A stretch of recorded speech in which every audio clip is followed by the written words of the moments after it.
Okey, kembali kita bertemu untuk menambah ilmu di dada. Ini Ya. penting sebab ia kesihatan yang mengancam perjalanan hidup manusia Mhm. dan tanpa ilmu kita takut terjerumus dalam satu perkara yang tak dapat kita jangka, iaitu tentang stroke yang mungkin akan mengganggu literasi hidup anda. Betul. Penyakit stroke sedar ataupun datang tanpa kita sedar. Sebab ada di antara kita yang mungkin mengalami stroke ini secara tiba-tiba sahaja. Ada yang datang stroke ni ketika usianya muda, ada yang pertengahan dan juga ada yang datangnya ketika kita di usia emas lah. Akhirnya stroke ni datang tidak mengenal usia dan tidak mengenal masa sebenarnya. Kadang-kadang kita ni duk kerja kuat sangat, kurang tidur dan sebagainya pun boleh jadi stroke. Stroke ni berpunca daripada di otak ni, dia punya bekalan darah tak sampai ke otak lah. Itu dia. Apakah kerana genetik ke, kerana persekitaran ke? Ya. Kita akan bincang nanti secara ilmiah bersama dengan Dr. Lau Wan Chung, Ketua Unit Neurologi Hospital Umum Sarawak. Dan juga kita akan bersama juga nanti dengan Puan Syazwani Adnan yang mana suaminya juga terkena stroke ketika usia muda. Jadi kita terus saja bersama dengan Dr. Lau. Selamat pagi Dr. Lau. Selamat pagi. Okey, selamat pagi. Assalamualaikum Syazwani. Ya, selamat pagi. Assalamualaikum. Baik, Syazwani dan suami Syarliza ya.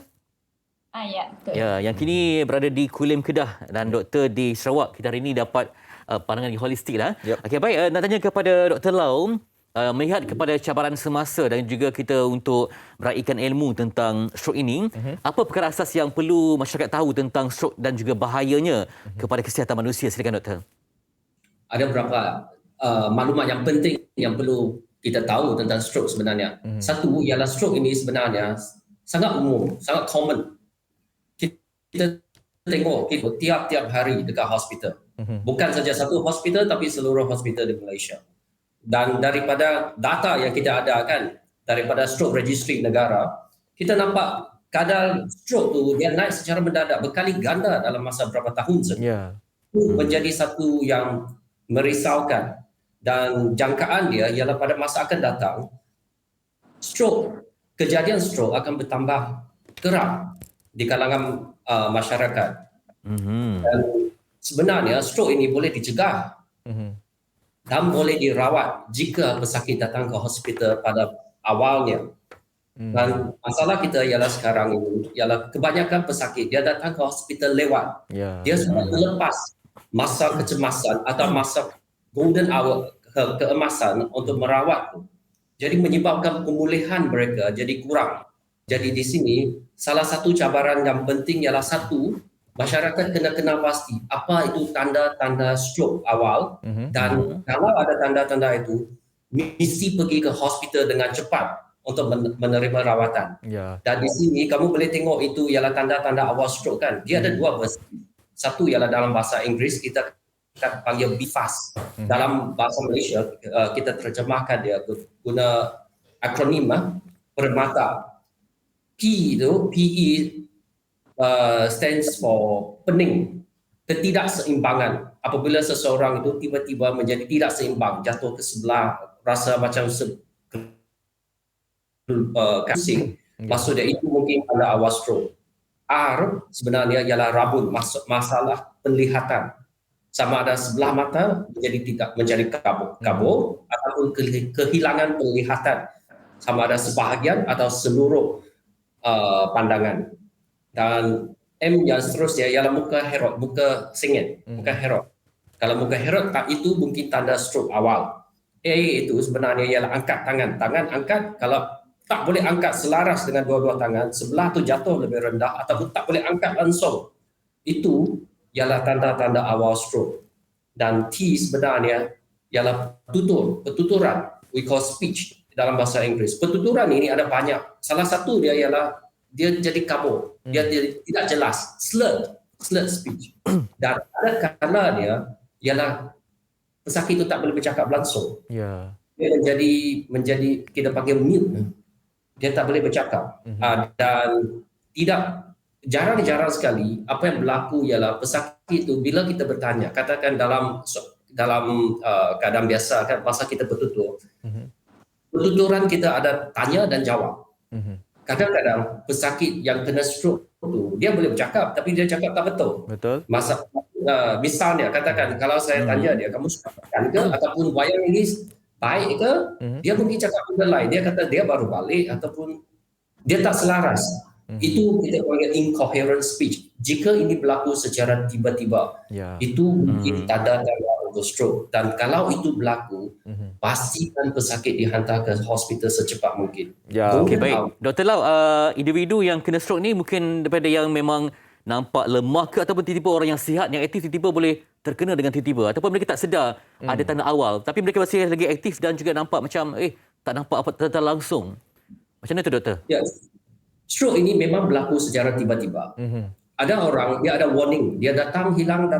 Mungkin perlahan-lahan dia jadi teruk, tapi biasanya dia berlaku dalam masa, kita kata berapa minit, ataupun tiba-tiba berlaku secara berlaku melalui over a few seconds, melalui saat ataupun minit. Dia bukan perlahan-lahan berhari-hari, bukan macam. Jadi orang sebelum berlaku stroke, dia memang sehat. Itu masalah dia. Dia tak bagi warning, dia tak bagi tanda dan dia boleh berlaku pada siapa-siapa di mana sahaja. Betul. Jadi kita nak tahulah nanti, nak tanya kepada doktor bagaimana caranya untuk kita nak mengendalikan pesakit-pesakit stroke ni yang mungkin berada dekat depan mata kita ni. Bagaimanakah caranya, kan? Okey, kita nak bersama dengan Syazwani. Syazwani? Ya. Okey, Syazwani, mungkin boleh ceritakan kepada penonton Malaysia hari ini berkaitan dengan suaminya. Bagaimana peristiwa itu boleh berlaku? Difahamkan suaminya seperti biasa, normal, pergi ke tempat kerja, kan? Tapi bila dengar perkabaran berita, pingsan pula di tempat kerja. Bagaimana peristiwa itu berlaku? Okey, benda tu berlaku secara tiba-tiba. Dia tak menunjukkan apa-apa simptom. Sebab malam sebelum kejadian pun dia still okey lagi. Dia main dengan anak, berborak semua. Lepas tu tiba-tiba di pagi tu pun dia pergi breakfast. Dia sempat meeting, cuma malam tu dia tak cukup tidur, tak cukup rest lah. And then dia pergi ke toilet. Lepas dia pergi ke toilet tu, dia jatuh. Dia jatuh secara tiba-tiba dekat situ. Dia jatuh secara tiba-tiba. Saya hanya ingat dia pingsan biasa lah, kan. Lepas tu bila pergi ke hospital, dapat tahu, dah scan semua, dapat tahu yang dia ada pendarahan di kepala. Jadi sekarang ni suami berada di sebelah. Apa kemajuan yang dia capai setelah berubat dan sebagainya? Dan nampak improving tak, Syazwani? Ya, ada. Pada bulan pertama dia hanya terbaring, dia hanya minum semua pakai tube. Apa-apa pun dia tak boleh buat. Langsung dia tak boleh. Lepas tu dalam bulan yang kedua dia dah boleh makan sikit-sikit, dia dah boleh bangun, duduk atas wheelchair sendiri. Dan bulan yang ketiga dia dah boleh atur langkah. Sikit-sikit dia cuba atur langkah. Dapat kita dengar tak suara suami, Sharoniza? Boleh bercakap sikit-sikit ya, Syazwani? Dia boleh cakap sikit-sikit saja. Dia tak boleh ni lah, cuma tak jelas. Ya. Okey. Ada tak suami macam latar belakang sebelum ni? Mungkin suami aktif dengan bola ke? Memang seorang yang aktif ke? Ataupun tiba-tiba dia rasa macam mengadu, pernah rasa pening ke, rabun tiba-tiba ke sebelum kejadian tu, Syazwani? Tak ada. Dia tak pernah mengadu. Cuma dia seorang yang suka menghadap PC lah, game. Dia main game sampai dia tak cukup rehat. Memang malam sebelum kejadian tu pun dia tak cukup rehat lah. Dia sebelum dia pergi kerja tu memang dia tak cukup tidur. Nampak suami senyum ya bila kita sebut tentang game. Mungkin ada ingatan di situ. Okey, tak apa. Okey, baik, kita nak bersama kembali kepada Dr. Lau. Dr. Lau, untuk seperti mana yang saya katakan tadi, untuk pengendalian pesakit-pesakit stroke ni, sebab ada yang datang secara tiba-tiba, kadang individu yang dekat dengan kita ni, kadang mungkin mereka ni tak dapat pendedahan, tak tahu bagaimana nak mengendalikan pesakit stroke ni. Sebab ada yang kata tak apalah, buat tidur lah sebagainya, tak bawa ke klinik kan, dan sebagainya, tak bawa ke hospital. Dan juga ada yang mitos mengatakan bahawa kalau terjadi stroke depan mata kita, kena cucuk jarum, keluarkan darah dekat jari lah, tarik telinga dan sebagainya. Jadi apakah sebenarnya harus mereka lakukan? Andai kata kalau individu terdekat dengan kita ni ada simptom-simptom stroke ni. Sebenarnya kalau ada simptom-simptom stroke itu, yang pertama kena cari hospital terdekat yang boleh merawat stroke secara akut, emergency stroke treatment. Kamu boleh mencari hospital itu melalui My Stroke Hospital. Dekat laman web tu, dia ada senarai hospital-hospital yang boleh menerima dan merawat acute stroke. Jadi pergi ke hospital yang betul supaya boleh dirawat, boleh di-assess, boleh disiasat dan dirawat dengan cepat. Itu yang nombor satu. Ada orang kata tidur sekejap jadi dia hilang ataupun cucuk itu kan. Itu sebenarnya tidak berasas. Untuk kami dia tidak berasas, dan masa sangat-sangat penting untuk stroke. Sebab setiap minit kan, 1 minit, 2 juta saraf otak rosak. Dan saraf otak dia tidak boleh tumbuh semula. Jadi kita selalu nak melumba dengan masa untuk selamatkan otak supaya pesakit dengan pulih. Tujuan rawatan satu ialah kita nak mereka pulih. Kalau tidak dapat pulih sepenuhnya pun kita nak sekurang-kurangnya pesakit kita boleh berdikari, boleh hidup berdikari. Ataupun kita panggil activity of daily living dia fully independent. Kalau boleh kita nak dia sembuh, dia balik kerja, balik buat apa yang boleh dibuat lah. Sebab itu kalau berlaku, pergi ke hospital. Cara-cara lain tu kalau nak buat, lepas dia pergi hospital, lepas semua dikenal pasti, baru dia buat yang cucuk tangan tu, itu mungkin kita buat kemudian. Sebab dia setakat ini dia tidak berasas, dia tak ada evidence. Lagi-lagi kalau ada kencing manis kan, bahaya kan kalau kita keluarkan darah sembarangan kan. Okey, baik. Kembali kepada Syazwani. Syazwani, dengan ceritanya selepas ini nak bawa suami pergi ke hospital untuk pemeriksaan lanjut. Ya betul. Ke hospital lepas ni. Jadi bagaimana Syazwani juga menjaga pemakanan ataupun sebagainya? Latihan untuk pastikan dia bergerak, berinteraksi, memulihkan emosinya tu macam mana? Saya bawa dia ke hospital untuk rawatan dia.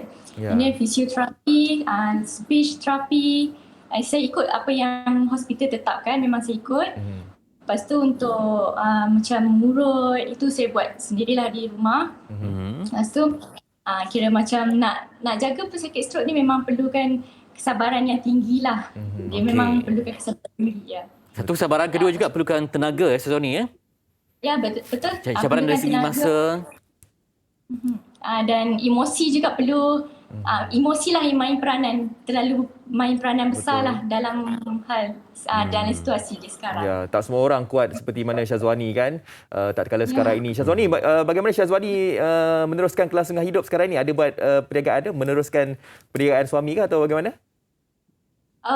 Buat masa sekarang saya tak buat apa lagi. Saya memang tak bekerja, tapi saya tengah usahakan untuk lancarkan produk saya lah pada bulan hadapan, bulan 11. So saya harap dapatlah membantu dari segi pendapatan kami sekeluarga kan. InsyaAllah. Itu dia. Jadi moga-moga doktor dapat beri satu lagi saranan kepada orang ramai, nasihat supaya pastikan kesihatan pada tahap yang terbaik dan sentiasa cepat dalam bertindak seandainya ada ahli keluarga, sahabat ke yang terkena stroke. Silakan doktor.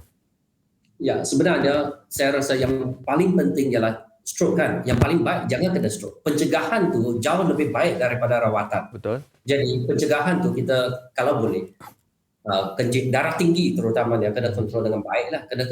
Satu kita kena check lah, pastikan tak ada darah tinggi. Kalau ada darah tinggi kena kontrol, ikut arahan, ikut cadangan doktor. Kolesterol mesti kontrol. Kencing manis kalau ada kena kontrol dan selalu exercise. Kalau boleh tiap-tiap hari, kalau tak dapat satu minggu tu 3 hingga 5 hari pergi exercise 30 minit ataupun brisk walk, jalan cepat. Bagaimana jalan cepat tu? Jalan cepat sampai masa berjalan tu kamu tak boleh menyanyi dengan senang ataupun tak boleh bercakap dengan senang. Dia ada cuak-cuak. Itu ialah stress level tu supaya kuatkan kesihatan kita untuk mencegah stroke tu. Nah itu saya rasa yang lebih penting selain daripada rawatan stroke. Bukan acute saja tapi pemulihan seperti apa yang Syazwani dan suami dia tengah lalui. Baik. Terima kasih kepada Dr. Lau Wan Chung, Ketua Unit Neurologi Hospital Umum Sarawak, juga tim Balan Presiden Malaysia Stroke Council yang berpusat di Kuching. Terima kasih, dan juga Syazwani Adnan, isteri tabah yang juga melayani suami yang diuji dengan stroke ya. Tapi tadi kita tengok tengok Syarul dan macam senyum, sebut game dia macam automatik dia senyum ya. Mungkin ada kerinduan dan juga mungkin rasa cinta yang berdalam kerana isteri yang begitu menyantuni kehidupannya. Ya, insyaAllah. Jadi kami semua doakanlah semoga suami Syazwani itu diberikan kesihatan sebaik mungkin nanti. Baik, terima kasih kedua-duanya. Baik, itu dah kita telah bersama dengan Dr. Lau dan juga Syazwani. Jadi apa yang Dr. Lau katakan tadi, kena jaga kencing manis, darah tinggi. Macam mana caranya untuk kita nak jaga kencing manis, darah tinggi? Kita punya pemakanan tu harus dijaga. Kita tengok macam perbuatan Cina kan, ada macam tai chi ke apa, ada latihan dia macam kena selalu buat. Otak ini perlu digerakkan supaya tidak kaku dan sebagainya. Betul. Dan juga mungkin kurangkan stres lah. Kerana terbeban kan macam hidup yang tak tentu arah. Betul. Jadi kita kena cari ruang untuk berdamai dan juga tenang. Untuk merawat jiwa dan semua sekali. Baik, ada perubahan tingkah laku. Kalau ada simptom-simptom, jangan biarkan. Terus saja berjumpa dengan doktor, pergi ke hospital. Okey, kita dah Lepas berhenti ini kami berehat. nak hamparkan sesuatu. Yap. Hamparan sedekah Ya. di MHI. Ke mana-mana, kembali selepas ini.